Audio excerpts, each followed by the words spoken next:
জীবন বাঁচাতে এভাবেই বাংলাদেশ সীমান্তরক্ষী বাহিনী বিজিবি সদস্যদের পায়ে ধরে আর্জি জানাচ্ছিলেন ধরা পড়া ভারতীয় 2 বিএসএফ সদস্য। কয়েক মাস আগেও যে বিএসএফ এর সদস্যরা বাংলাদেশিদের গোনায় ধরত না, তারাই এখন সমীহ করা শুরু করেছে।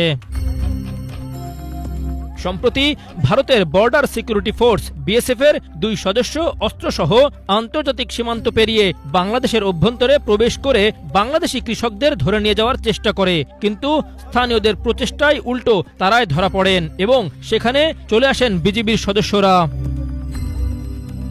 মঙ্গলবার কাতার ভিত্তিক সংবাদ মাধ্যম আল জাজিরার অনুসন্ধানী সাংবাদিক ও মানবাধিকার কর্মী জুলকারনাইন সায়ের খান তার ফেসবুক পেজে এই ঘটনার ফুটেজ প্রকাশ করেন। সেখানে বিস্তারিত লিখেছেন তিনি জানান, এই ঘটনা জানতে পেরেই দ্রুত তার সাথে ঘটনাস্থলের নিকটবর্তী ক্যাম্প থেকে বিজিবির সদস্যরা ছুটে আসেন।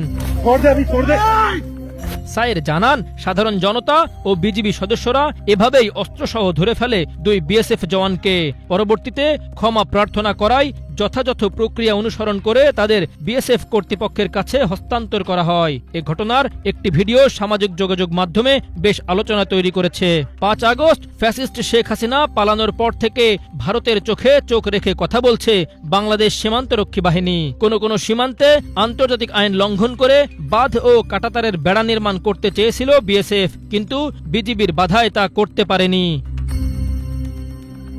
এমনকি সীমান্তে বাংলাদেশি কৃষকদের আতঙ্কে রাখতে কাঁটাতারের বেড়ায় সন্দেহজনক বোতল ঝোলানোর মতো কাজও করেছে বিএসএফ সদস্যরা।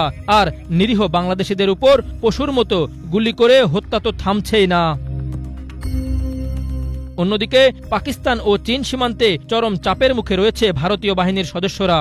বিএসএফ সদস্যদের প্রতি তীব্র ক্ষোভ ঢালছেন নেটিজেনরা। তবে এই মুহূর্তে 2 বিএসএফ সদস্যকে ক্ষমা করে তাদের দেশে ফিরিয়ে দিয়ে মানবিকতার অনন্য দৃষ্টান্ত স্থাপন করেছে বর্ডার গার্ড বাংলাদেশ।